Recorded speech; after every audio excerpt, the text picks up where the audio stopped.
আজকে মা কটা ছোলা ভিজিয়েছিল, তো বিকেলবেলা মা সেই ছোলাগুলো লেবু লঙ্কা লবণ দিয়ে ঝাল ঝাল করে মাখিয়ে দিল।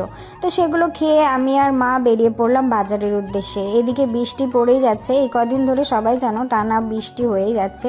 তো যাই হোক, তাও বৃষ্টি কাদার মধ্যে গেলাম, কারণ বাজারে যেতেই হবে, আমার ওষুধ আনতে হবে, কিছু জিনিসপত্র আনতে হবে। তো রাস্তায় গিয়ে বসে আছি, টোটো অটো কিছুই আসে না। 1 ঘন্টা ধরে আমরা দুজন বসে বসে গল্প করছি, কিছুই আসে না। তারপরে একটা অটো আসলো, তারপরে অটোতে উঠলাম।